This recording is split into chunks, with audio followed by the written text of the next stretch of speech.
Subscribe करें हमारे channel Chishti update को और रोज़ाना वीडियो देखते रहें। शुक्रिया दोस्तों, आज की इस वीडियो में हम आपको नॉर्थ कोरिया में हुए अल्लाह के एक ऐसे करिश्मे के बारे में बताने वाले हैं कि जिसको देखकर नॉर्थ कोरिया के सुप्रीम लीडर किम जोंग भी हैरान हो गए और अल्लाह को मानने पर मजबूर हो गए। इसलिए दोस्तों, आज की ये वीडियो आप सभी के लिए बहुत ही ज़्यादा ख़ास है। आप इस वीडियो को आखिर तक ज़रूर देखिएगा और अगर आपको भी अल्लाह रब्बुल इज़्ज़त की ज़ात पर पूरा मुकम्मल भरोसा है तो आप कमेंट बॉक्स में अल्लाहु अकबर लिखकर आगे शेयर भी कर दीजिएगा ताकि और भी लोगों तक ये वीडियो पहुंच जाए। तो चलिए दोस्तों, वीडियो शुरू करते हैं। दोस्तों, आप सभी उत्तर कोरिया के अजीबो गरीब कानूनों के बारे में जानते ही हैं और आप सबको ये जानकर हैरानी होगी कि जहां पर हमारे देश इंडिया में अभी कुछ दिनों के बाद 2022 का साल आने वाला है, तो वहीं पर दूसरी और उत्तर कोरिया में अभी 2018 का साल ही चल रहा है। और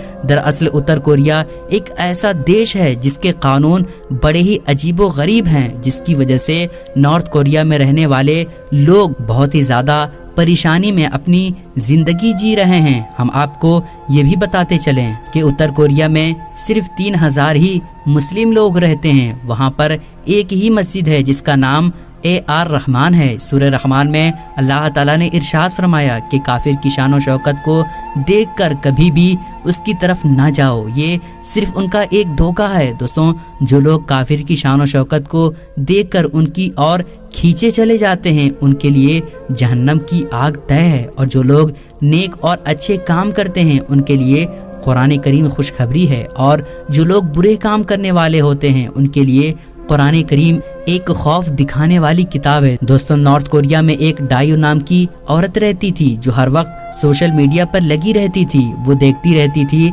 कि सोशल मीडिया पर किस तरह से इस्लाम को लेकर खबरें चलाई जाती है। इस वजह से उसके दिल में भी इस्लाम को जानने की ख्वाहिश पैदा हुई। अब वो सोशल मीडिया के जरिए से ही इस्लाम के बारे में पढ़ने और समझने लगी। वो औरत तर्जमे के साथ कुरान पाक को पढ़ने लगी। जब उसने पूरा कुरान पाक पढ़ा तो उसको समझ में आ गया कि इस दुनिया में इस्लाम से बढ़कर कोई दूसरा धर्म, कोई दूसरा मजहब नहीं है। इसलिए उसने दिल ही दिल में कलमा पढ़ लिया और वो मुसलमान हो गई।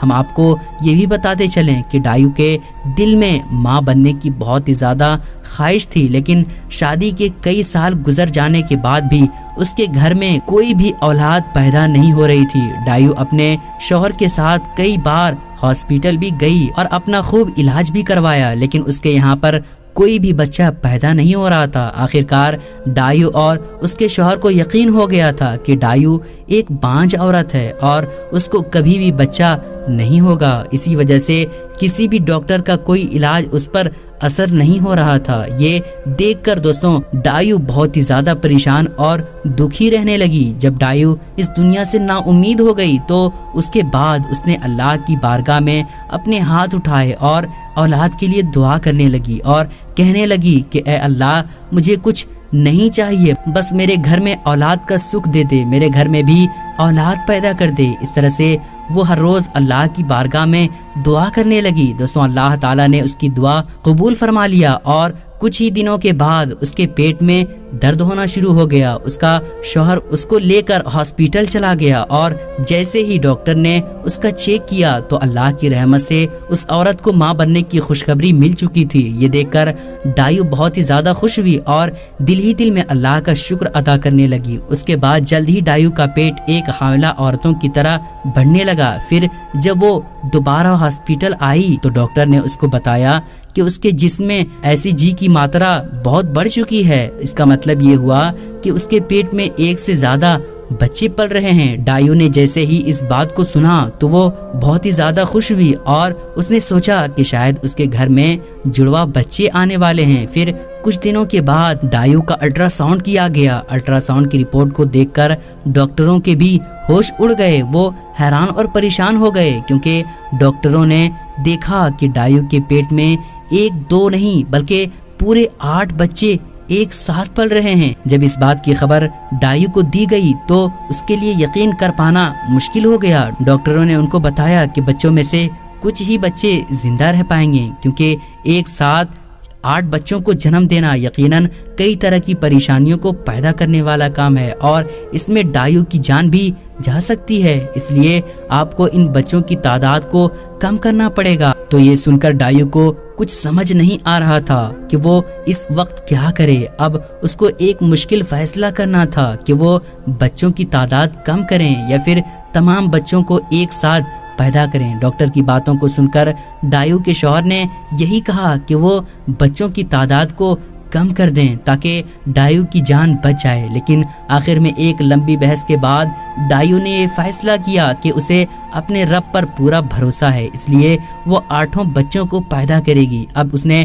یہ بات اللہ پر چھوڑ دی کہ ان میں سے کون زندہ بچے گا اور کون نہیں بچے گا، یعنی کہ اس نے اپنے آپ کو اور ان بچوں کو اللہ کے حوالے چھوڑ دیا۔ دوستوں، اس کے بعد آپریشن کی تیاریاں شروع ہو گئی۔ اس وقت 8 مہینوں کا وقت گزر چکا تھا۔ آپریشن کے وقت وہاں پر 8 نرسیں بھی موجود تھی تاکہ جب وہ بچے پیدا ہو جائیں تو وہ نرس 8 بچوں کو ایک ساتھ اٹھا لیں۔ دوسری اور ڈائیو آپریشن سے پہلے بہت ہی زیادہ پریشان اور بے چین ہو رہی تھی، اس لیے وہ دل ہی دل میں اللہ سے دعا کر رہی تھی کہ یا اللہ مجھے اور ان بچوں کو صحیح سلامت رکھنا، میرے ان سارے بچوں کو اس دنیا میں صحیح سلامت پیدا کرنا۔ اس کے بعد ڈائیو کا آپریشن کیا گیا۔ آپ اللہ کی قدرت دیکھیں کہ وہ 8 کے 8 بچے صحیح سلامت پیدا ہو گئے، اور حیرانی کی بات تو یہ تھی کہ وہ سب کے سب بچے لڑکے ہی پیدا ہوئے، لیکن ان میں سے جو سب سے چھوٹا بچہ تھا وہ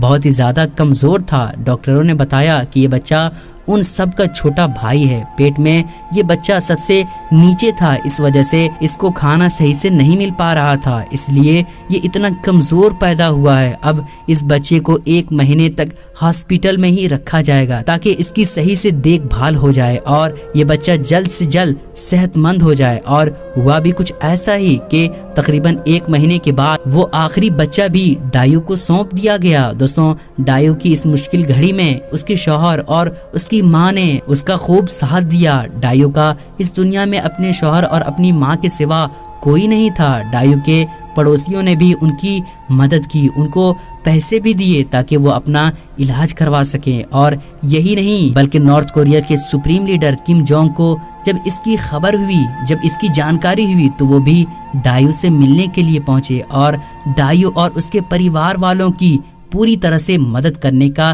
فیصلہ بھی لیا۔ دراصل نارتھ کوریا میں کسی کے پاس بھی اپنا خود کا مکان نہیں ہے، یہاں پر جتنی بھی زمینیں ہیں وہ سب کم جونگ کی ہے، لیکن کم جونگ نے ڈائیو اور اس کے بچوں کو ایک نیا گھر دینے کا بھی بڑا فیصلہ لیا اور ان کی پیسوں سے بھی مدد کی۔ دوستوں، پوری دنیا میں کم جونگ کو شیطان کے نام سے بھی جانا جاتا ہے، لیکن اب کم جونگ بھی لوگوں کی مدد کر رہا ہے۔ کم جونگ نے نارتھ کوریا میں مسجد بنوانے کا بھی فیصلہ لیا ہے۔ اب نارتھ کوریا میں لوگ جہاں چاہیں وہاں پر کھڑے ہو کر نماز ادا کر سکتے ہیں۔ یاد رکھیں کہ حالات چاہے جتنی بھی بری کیوں نہ ہو جائے، ہمیشہ اللہ تعالیٰ سے بہتری کی امید رکھنی چاہیے۔ پیارے دوستوں، امید کرتا ہوں کہ آپ لوگوں کو یہ ویڈیو پسند آئی ہوگی، اور ہاں دوستوں، ہر بار کی طرح اس بار بھی اپنے دوستوں میں اس ویڈیو کو ضرور شیئر کریں اور ہمارے چینل کو بھی سبسکرائب کر لیں۔ پھر ملیں گے اچھی ویڈیو کے ساتھ۔ خدا حافظ۔